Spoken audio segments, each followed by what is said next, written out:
सारे laws of chemical combination देख रहे थे। अब हम आगे बात करेंगे बच्चों डाल्टन्स एटॉमिक थ्योरी की। किसकी बात करेंगे बच्चों? डाल्टन्स एटॉमिक थ्योरी की। ठीक है, तो अब ये बहुत ही सिंपल सा है। ठीक है, इसको हम लोग इसी क्लास में कवर कर लेते हैं। ठीक है, और इस पे एक क्वेश्चन भी आया हुआ था किसमें? जेई मेंस में, जिसको कि हम डिस्कस करेंगे। ठीक है, बहुत ही सिंपल सा क्वेश्चन था, क्योंकि ये बहुत सिंपल सा आपको एटॉमिक थ्योरी भी है जो डाल्टन के द्वारा दिया गया था। हालांकि अब इनका जो है हर एक जगह जो है कुछ ना कुछ एक्सेप्शंस आ गया है, ये आपको कुछ केसेस के लिए आपको वर्क नहीं करते हैं। ठीक है, तो उसको भी हम लोग साथ ही साथ देखते जाएंगे। ठीक है, तो आप लोग जल्दी से हेडलाइन डाल दीजिए, क्या? Dalton's atomic theory. Dalton's atomic theory.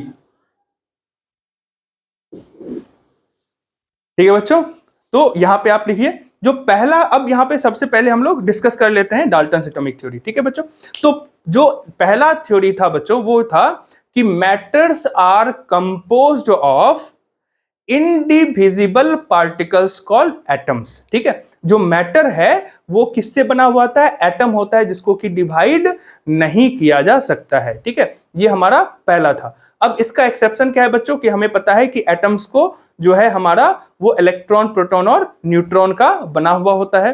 तो और अगर आप चाहें तो एटम्स को इलेक्ट्रॉन, प्रोटॉन और न्यूट्रॉन में ब्रेक कर सकते हैं। ठीक है, अब दूसरा क्या वो कहता है बच्चों? कि जो दूसरा लॉ है कहता है कि atoms of same element are same in properties and mass. ठीक है, अगर एक ही एलिमेंट के एटम्स हैं तो वो क्या होगा हमारा, उनकी जो प्रॉपर्टी होगी और उनका जो मास होगा बच्चों वो हमारा सेम होगा।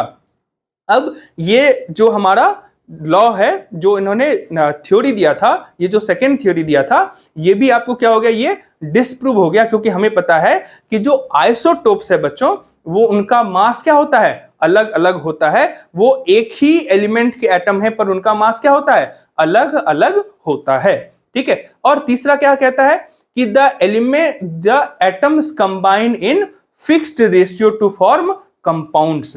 जो हमारे एटम्स हैं वो फिक्स्ड रेशियो में फॉर्म करते हैं, कंपाउंड का फॉर्मेशन करते हैं। पर अब हम लोग नॉन स्टोइकियोमेट्रिक कंपाउंड देख लीजिए। नॉन स्टोइकियोमेट्रिक कंपाउंड में जो उनका जो मास है वो क्या होता है? आपको फिक्स नहीं होता है। अभी हमने देखा था Fe0.950 और Fe0.890।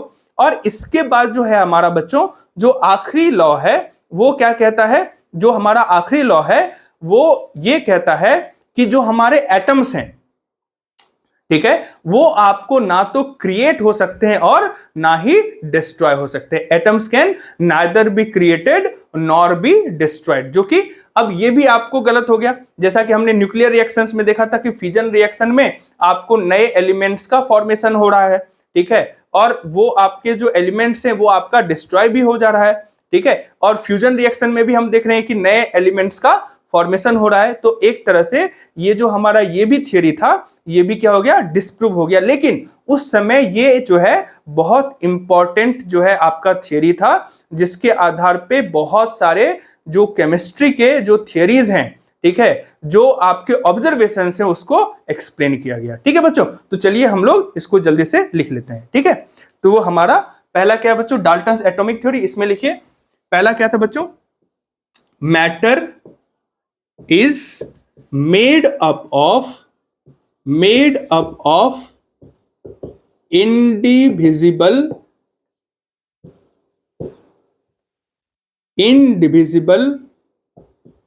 particles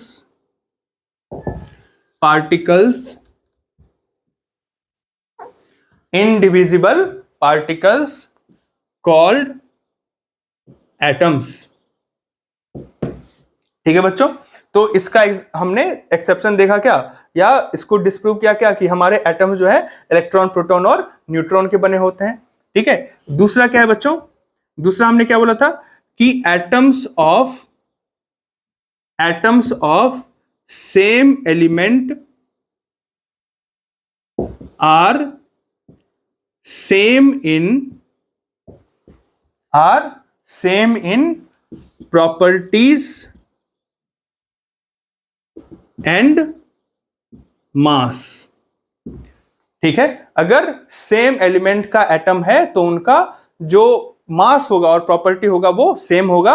और ये किस तरह से डिस्प्रूव हुआ कि हमारे जो आइसोटोप्स होते हैं उनका जो मास होता है और उनकी जो मास होती है वो आपको क्या होता है, आपका डिफरेंट होता है। जैसे हमने प्रोटियम और ड्यूटेरियम देखा था कि दोनों हाइड्रोजन के ही आइसोटोप्स हैं और इनका मास और जो मास है वो क्या होता है, एक का आपका 1 ग्राम है, दूसरे का आपका कितना हो गया, 2 ग्राम हो गया। तो ये आपको क्या हो गया कि एक ही एलिमेंट के एटम्स हैं पर उनका मास अलग अलग है। तो ये आपका जो थियरी है वो भी क्या हो गया, डिस्प्रूव हो गया। ठीक है, अब तीसरा क्या है बच्चों कि atoms combine in fixed ratio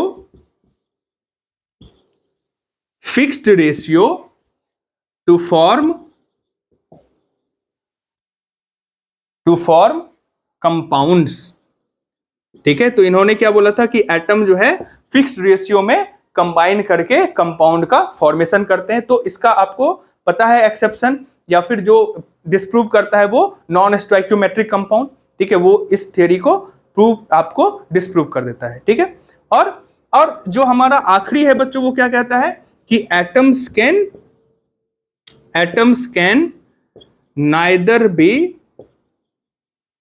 neither be created nor be destroyed। ठीक है, जो एटम्स हैं वो ना तो क्रिएट किए जा सकते हैं और ना ही डिस्ट्रॉय किए जा सकते हैं। ठीक है, तो अब इसका एक्सेप्शन भी हमने nuclear fusion and fission reaction देखा कि नए नए एलिमेंट्स का फॉर्मेशन हो रहा है और जो रिएक्टेंट में जो एटम्स है वो गायब हो जा रहे हैं। तो वो आपको क्रिएट भी हो रहे हैं और डिस्ट्रॉय भी हो जा रहे हैं, किसमें, न्यूक्लियर रिएक्शन में। ठीक है, तो अभी हम लोगों ने देख लिया कि हमारे डाल्टन्स एटॉमिक थ्योरी क्या है और कौन से ऐसे एग्जांपल्स हैं जो कि उस थियरी को जो है आपको गलत प्रूव करते हैं। ठीक है, तो आप इसको नोट डाउन कर सकते हैं।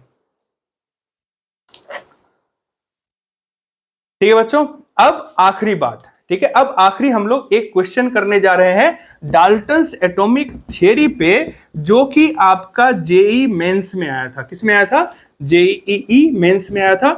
ये हमारा प्रीवियस ईयर क्वेश्चन है और इसको हम लोग अभी करने जा रहे हैं। ठीक है, तो चलिए हम लोग जल्दी से इस क्वेश्चन को करते हैं। तो इस क्वेश्चन को लिखिए बच्चों,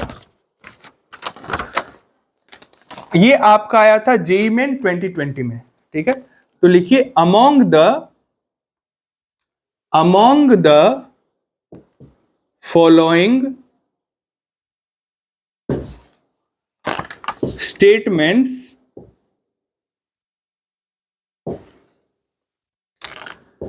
that which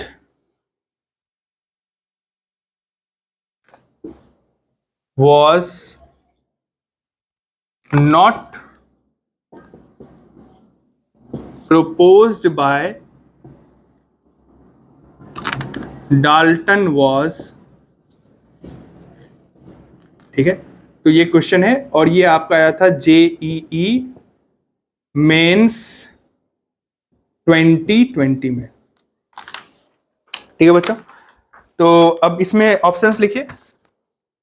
पहला है all the atoms of a given element have identical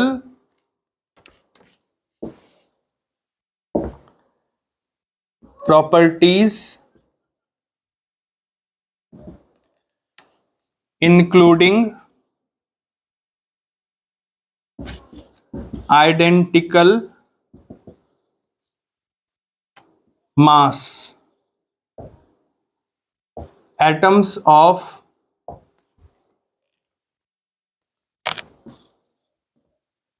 different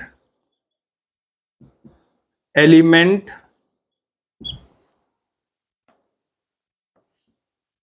differ in mass। ठीक, नेक्स्ट है बच्चों, नेक्स्ट ऑप्शन है मैटर कंसिस्ट ऑफ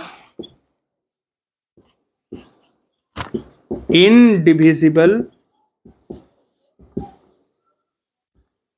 एटम्स। ठीक है, तीसरा लिखिए बच्चों, chemical reactions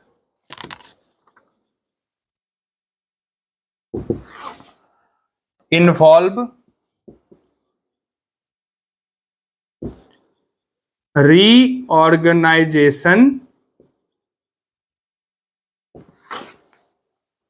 of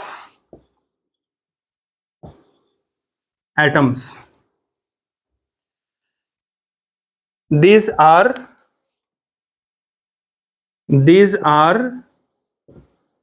neither created nor destroyed. Okay, in a chemical reaction, in a chemical reaction. Okay, और जो फोर्थ है वो मैं ऊपर लिख दे रहा हूं।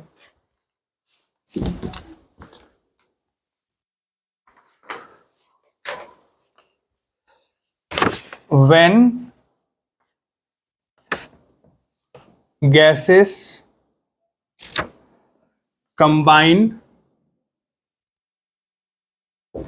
or reproduced in a chemical reaction,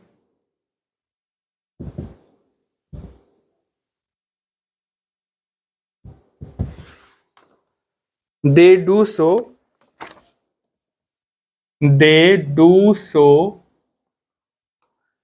in a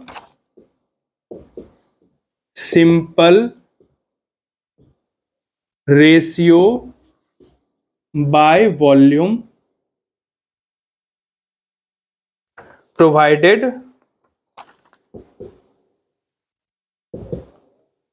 all gases are at same temperature and pressure।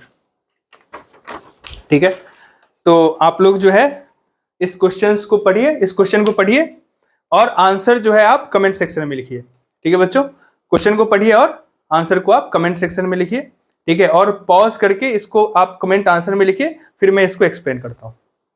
ठीक है, तो देखिए बच्चों, क्वेश्चन क्या कहता है कि among the following statements that which was not proposed by Dalton. ठीक है, तो आपको ये बताना है कि इसमें से कौन जो है डाल्टन ने प्रपोज नहीं किया था। तो पहला क्या है कि all the atoms of a given element have identical properties including identical mass, atoms of different elements differ in mass. तो ये तो डाल्टन ने कहा था कि हमारा जो एलिमेंट्स में जो आपके एटम है, ठीक है, जो सेम एलिमेंट्स के जो एटम है उनकी प्रॉपर्टी और मास क्या होती है, सेम होती है। तो ये कहा था डाल्टन ने। दूसरा क्या है, matter consist of indivisible atoms. ठीक है, तो मैटर जो है इंडिविजिबल एटम्स का होता है, पहला ही जो है थ्योरी था डाल्टन का। ठीक है, उसके बाद क्या है, chemical reactions involve reorganisation of atoms, this are neither created nor destroyed in a chemical reaction. ठीक है, तो ये भी कहा था डाल्टन ने कि हमारा जो केमिकल रिएक्शन है उसमें एटम्स ना तो क्रिएट होते हैं और ना ही डिस्ट्रॉय होते हैं। तो ये भी हमारा क्या है, सही है। तो अब नेक्स्ट क्या है, व्हेन गैसेस कंबाइन और reproduced in a chemical reaction they do so in simple ratio by volume provided all gases are at same temperature and pressure. ये जो है हमारा डाल्टन ने इस बात को नहीं कहा था। ठीक है, तो ये बेसिकली क्या है, ये आपका गेलुसेक्स लॉ है। क्या है, गेलुसेक्स लॉ है, जो कि हमारा डाल्टन ने ऐसा कुछ भी नहीं कहा था। तो यहां पे आपको क्या पूछ रहा है कि नॉट प्रपोज्ड। ठीक है, तो इस बात का भी ध्यान रखिएगा। ठीक है, तो ये नॉट जो है बहुत इंपॉर्टेंट है बच्चों, कई बार जो है बच्चे इसमें सिली मिस्टेक कर जाते हैं। तो इसीलिए इस क्वेश्चन का क्या आंसर होगा, हमारा फोर्थ ऑप्शन आंसर होगा। ये बात जो है डाल्टन ने अपने एटॉमिक थ्योरी में नहीं कही थी। ठीक है बच्चों, तो एक बार हम लोग जल्दी से रिवाइज कर लेते हैं। हमने आज जो भी पढ़ा था, तो जो हमने सबसे पहले क्या पढ़ा बच्चों, लॉज ऑफ केमिकल कॉम्बिनेशन।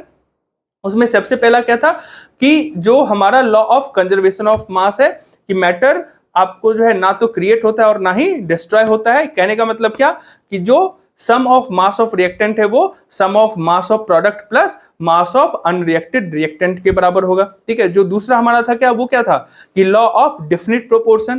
ठीक है, लॉ ऑफ डेफिनिट प्रोपोर्शन क्या होता है कि जो कंपाउंड होता है अगर आप डिफरेंट सोर्सेज से भी लें तो उसमें जो आपके एलिमेंट्स हैं उनका मास का रेशियो क्या होगा बच्चों, सेम होगा। और जो तीसरा है बच्चों वो क्या होता है, वो हमने क्या कहा था, लॉ ऑफ मल्टीपल प्रोपोर्शन। ठीक है, वो लॉ ऑफ मल्टीपल प्रोपोर्शन क्या कहता है बच्चों कि अगर आपके दो एलिमेंट्स हैं और वो कंबाइन करके आपको डिफरेंट प्रोडक्ट्स बना रहे हैं तो वो एलिमेंट जिसका की मास वेरी कर रहा है वो आपको क्या होगा, सिंपल होल नंबर रेशियो में होगा। ये क्या है बच्चों, लॉ ऑफ मल्टीपल प्रोपोर्शन। ठीक है, इसके बाद हमने क्या पढ़ा, इसके बाद हमने पढ़ा गैलुसेक्स लॉ। तो गैलुसेक्स लॉ क्या कहता है कि जब गैसेस आपस में रिएक्ट करते हैं या प्रोड्यूस होते हैं तो वो ऐसा सिंपल होल नंबर रेशियो में करते हैं। उसके बाद हमने क्या पढ़ा, एवोगैड्रो लॉ पढ़ा। एवोगैड्रो लॉ क्या कहता है कि अगर आप टेम्परेचर प्रेशर सेम रखें और अगर आप गैसेस का वॉल्यूम सेम रखते हैं तो उनका जो नंबर ऑफ मॉलिक्यूल्स होगा वो भी क्या होगा, सेम होगा। और उसके बाद हमने क्या पढ़ा कि लॉ ऑफ रेसिप्रोकल प्रोपोर्शन।